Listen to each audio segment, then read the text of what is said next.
up, my loves? How are you today? It's Monday. Happy Monday. It's Moon Day, okay? It just started raining out here where I am. So the mood is very cleansing, very transformative, very earth shaking because it was thundering crazy earlier. So my hair is long and in my face, but it's fine. I hope y'all are doing well. My name is Chanel. I am with Lizzie's Charm. I am a mystic, diviner, and hoodoo practitioner. So today we're talking a little bit about disillusionment and the falseness that can show up in at times. And you know, I don't even think that that's an actual thing or has been talked about. The falseness, the false disillusionment.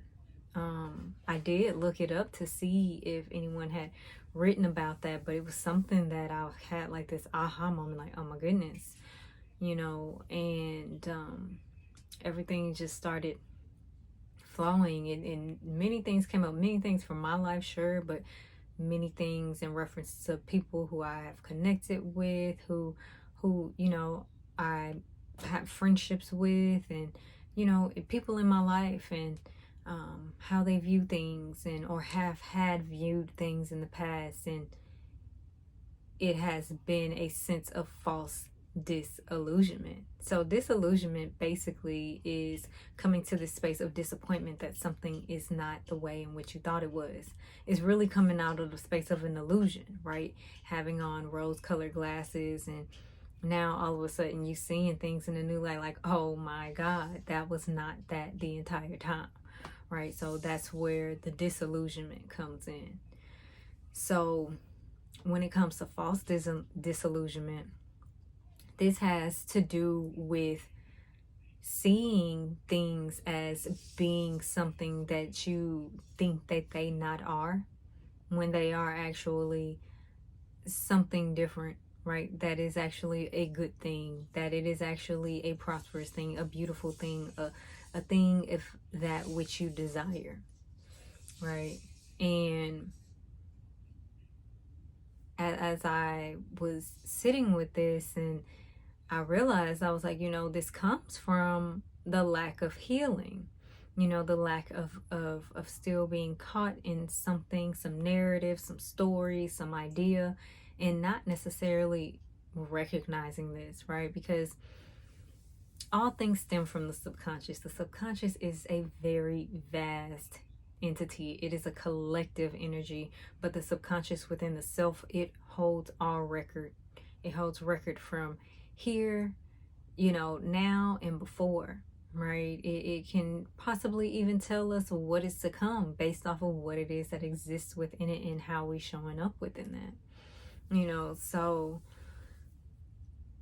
with that, I am going to share a little story of my own life, because this is something that came up in reference to some false disillusionment that I had a light being shown like some weeks ago. So when I was younger, I was in middle school, and I had just started going to, I didn't start public school until I was 12, 11. When I went to the 5th grade, was it the 5th and the 6th grade? Yes. Once I got into the 5th grade, I went into public school, and it was still very similar to the schools I went to before, because in private school, unless you're going to a Black only private school, it's very, very multicultural, and that's how this school was that I went to. And so once I got to the 7th and the 8th grade, I ended up going to another school which was predominantly Black. So it was a totally different setting from something I had ever experienced when it came to schooling. And just, well, I can't say life in general. I have a huge family, and everyone is Black, okay? So when I was in school, when I was going to this school, in the 7th or 8th grade. I believe this may have happened when I was in the 8th grade, because in the 7th grade, I was riding the bus to and from home, and in the 8th grade, I was not. Okay, so what happened was, I had a friend. She used to ride to school with me. My mom would pick her up on our way to school, and she would drop us off and everything like that. And we rode together for a while. I think at least a semester. I can't remember how long. Eventually, that stopped because there was a friend of mine. She was not friends with her. They weren't friends with each other. They knew each other because we all went to school together. But basically, the friend had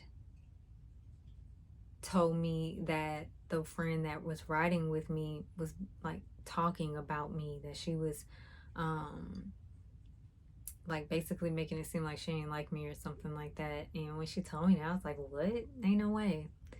Ain't no way. Like, so it took me a couple of days. Like, first I talked to my mom about it. My mom was like, oh, well, just ask her. Just talk to her about it. It shouldn't be that big of a deal, y'all friends. So one day we was on the way to school, and I had asked her about it, and she was so offended. She was so offended. She's like, I can't believe you would even ask me anything like that. I can't believe you would even believe anything this girl said. Like, and after that, she stopped riding to school with me. She stopped talking to me and everything.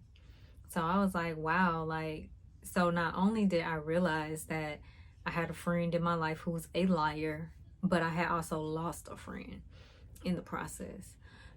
So it was a lot going on with that. It was a traumatic situation for me as a 12, 13 year old,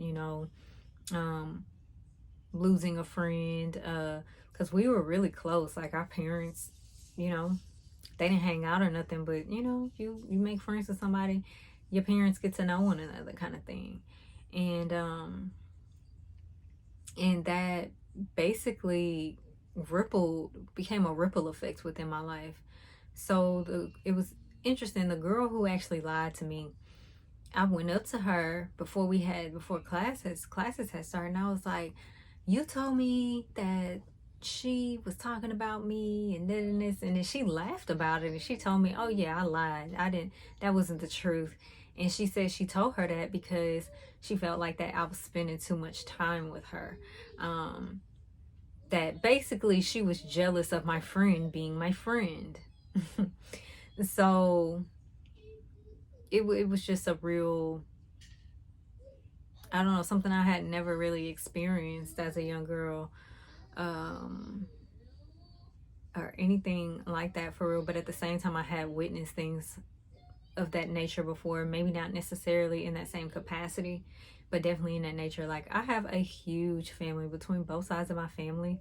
Like, we could run a state, okay, if we all came together and did something, all right, because it's like a minimum of 100 people immediately, right? And this is of course including like second aunts and uncles and cousins and stuff like that, but it's no different from us being like first, right out the gate, right out the womb kind of energy. Like, because everybody know everybody, so I've had, even if I would not have gone to school, even if I would not have, like, been out in the real world, I would have had enough of human experience to witness just from my family, to absorb a lot of different ideas, a lot of different ways of being, and being a young, sensitive, adaptable girl. My moon and my Neptune is conjunct one another.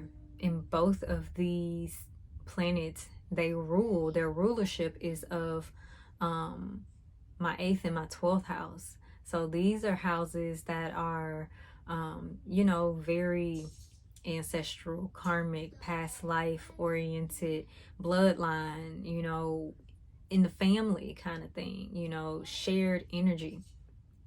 And so Um, it's a lot. My life has been a lot of undoing different things that I had no idea of.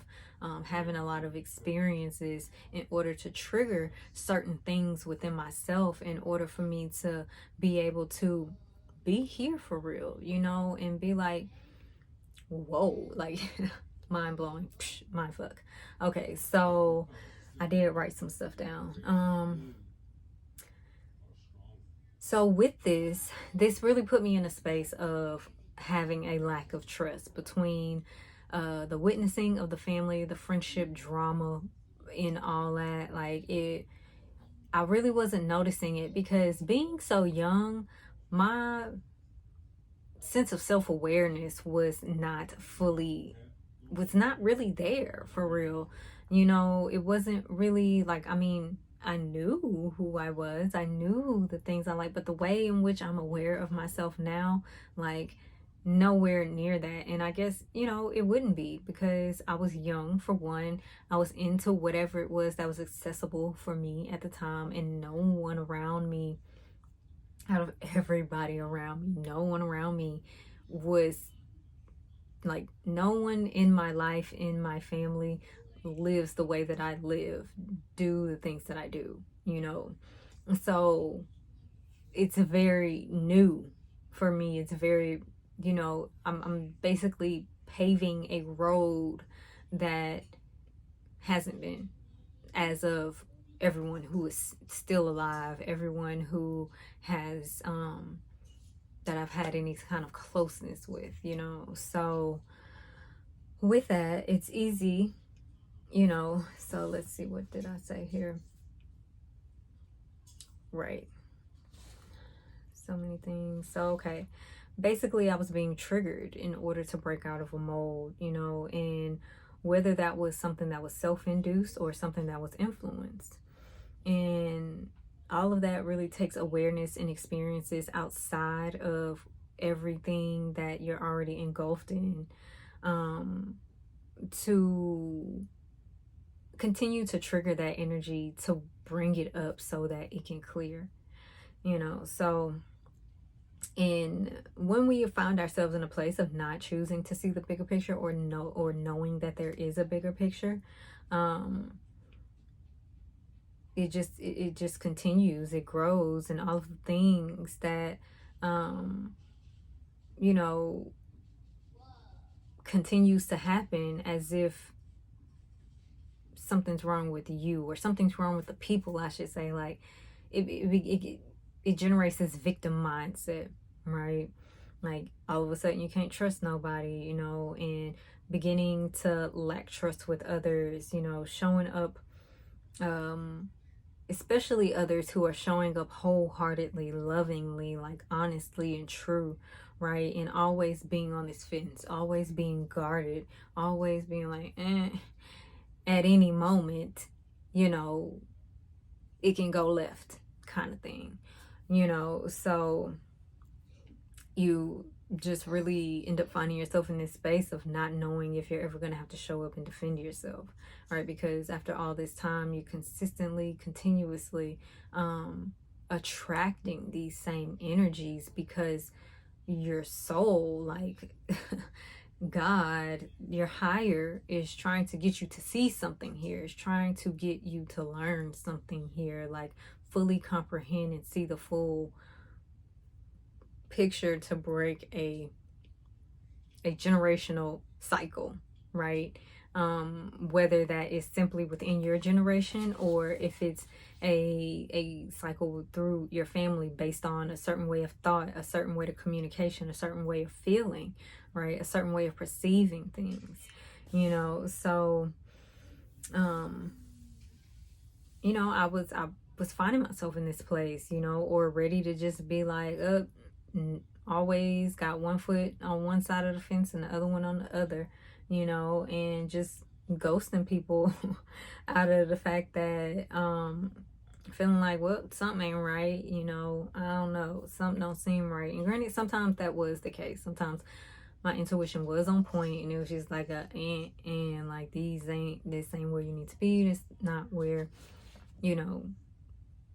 this is not the environment. These ain't your people, right? So with all that being said, it comes down to, this is why it's so important to do the work, to do the healing, to so that you can see clearly, see a thing for what it truly is, to really talk about what's going on with you, to talk about how you're feeling and viewing the situations that you're experiencing with the people who are in them, and where it is that if in the event you don't feel safe talking to those people about it because you in this space still of not trusting, of whether or not that you are going to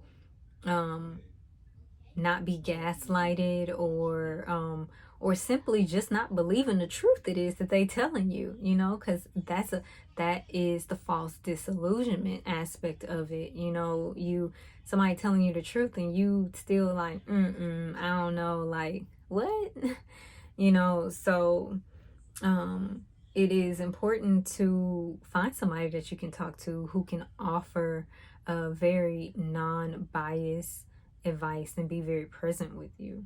Okay, and it's just, be honest about all of it. Take off those rose-colored glasses, okay, where you are not seeing life for what it truly is, and has you in a space of either gaslighting yourself of what it is that you're feeling, what you're seeing and perceiving, or simply bypassing it through some means, whether that's some form of addiction, some type of spiritual means, giving it over to God and waiting for God to do something and you not doing anything, or just because you want to live in this space of, oh, this feel good, la la land, yada yada, so and it's also, okay, I said, or maybe you're the one who needs to recognize where you're choosing to see the situation through eyes of an experience that does not live here anymore.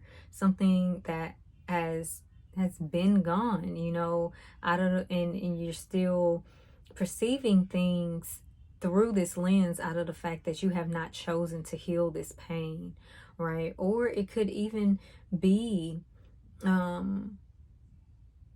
that, okay, so let me go back.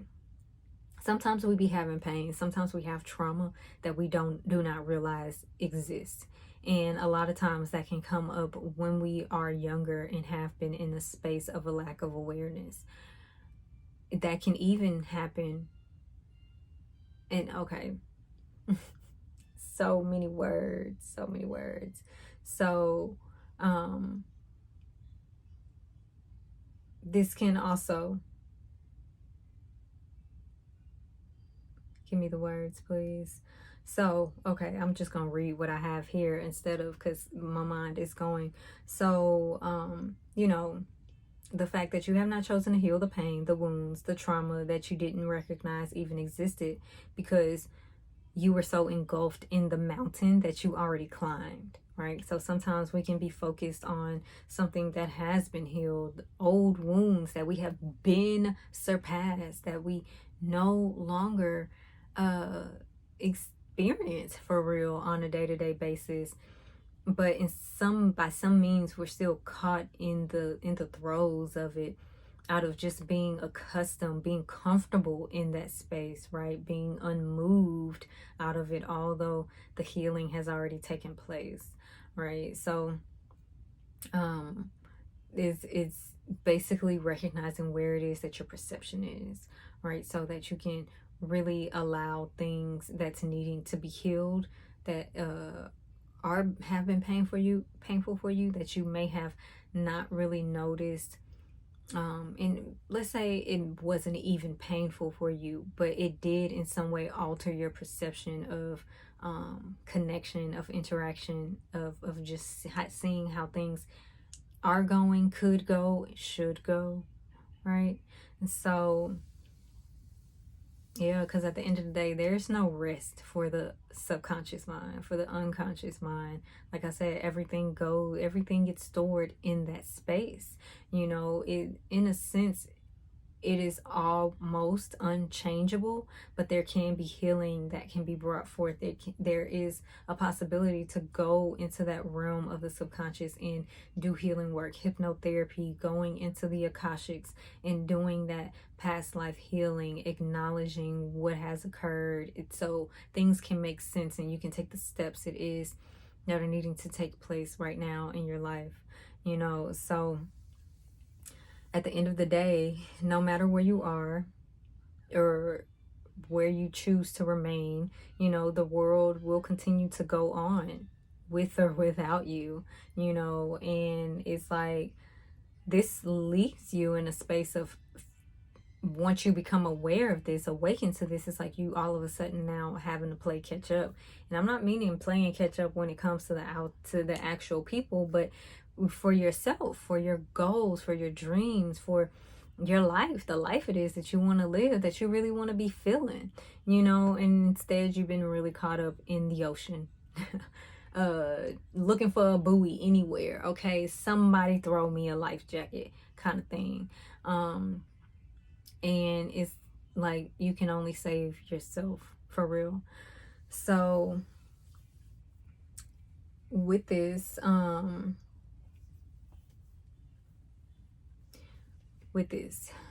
you have to get out of the past, you have to stop talking about it, living in it, okay? Mentally, consciously, or unconsciously, right? If you're around people who always breaking up, oh, back in the day, or you find yourself in your mind, in your head, thinking about how good things were, like I remember way back when, it's just kind of like, that's not here anymore, and we can't stay in that place. We have to move on. We have to free ourselves so that we can be here in this present moment and exist now and show up now and live now, so we can have what it belongs to us now, right? Because what was then, it's never returning, not in that way, right? Not with those people. Like, none of that probably exists anymore, so it can be really difficult to make life the life that you want it to be if we consistently are caught in those things, okay? Because happiness in any circumstance is subjective. Happiness is all about what's actually going on around you, the life experiences that you're having, right? It's fleeting, right? So that's where we really want to cultivate the energy within ourselves, because it's like, when it comes to this, like when it comes to facing ourselves, the fear has to be thrown out the window. It's like, if you're scared, go to church, because that may be the place you need to be. Because if you have to be willing, right, to face oneself, to become self-accountable and take responsibility for how it is that you're feeling, what it is that you're thinking. Like, it's okay, it's safe to not be happy, it's safe to be sad, right? And the only way to get through that is acknowledging it and being honest about it, and working through that, connecting with people who can help you work through that, connecting with those who gonna listen, gonna be present for you, with you, and the only way to know what is truly real, what's in your life, what brings you joy, is by seeing it and connecting with it in your life and truly experiencing it. It's not a job for anyone else outside of you. Like I said, they can help you, they can guide you, but the fact will always remain that you have to do what is required of you, all right, in order to move yourself out of the illusion, to move away from the ways within the self that continue to project situations that cultivate disillusionment, right? Or to get out of the mind states that create false narratives and beliefs that you have been disillusioned, when that is probably not the case, right? Probably not the case. And most of the time, people who go through that, that I've noticed, are those who have been, living a very aware, conscious, life, really doing the work, right? And having just being stuck in one particular space and having a hard time truly letting go, right? Out of not knowing exactly what it is that is within. And that's where we got to get to the root of it.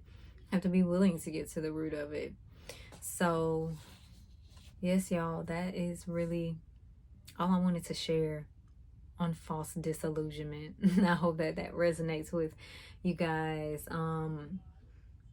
You know, that this serves you in some way, that it helps you have an aha moment, like click something on, like, man, have I been seeing things in the wrong way, right? Whether that is from being illusioned, you know, or feeling like you have been disillusioned and you really have not been, right? And opens the door for you to be able to do the work it is that you, to let the healing take place, right? To make the room for you to walk through the door that's been waiting on you, because it's been unlocked all this time.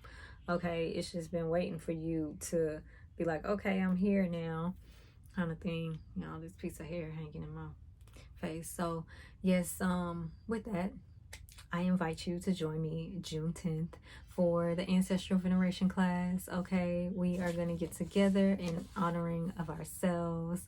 All right.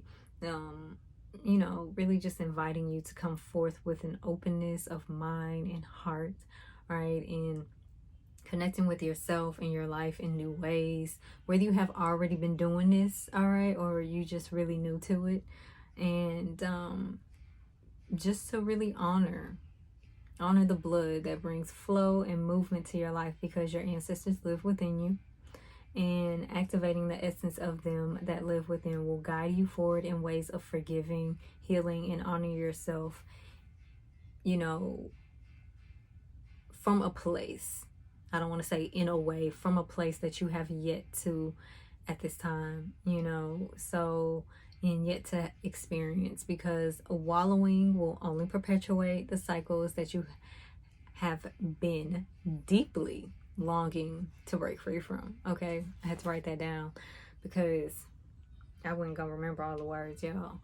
Mercury is coming out of its shadow phase very soon in Taurus, and is about to conjunct Uranus, so it's going to bring a lot of quick moving communication, a lot of exciting energy, maybe planning some trips and all this. This is not an astrology video, but yeah, we may have some new communications coming in with money and material things and all those whatnots. Okay, y'all, so I hope y'all have a wonderful day, evening, night, morning, whenever you're watching this. Okay, I do hope to see you all at the veneration class coming up in June.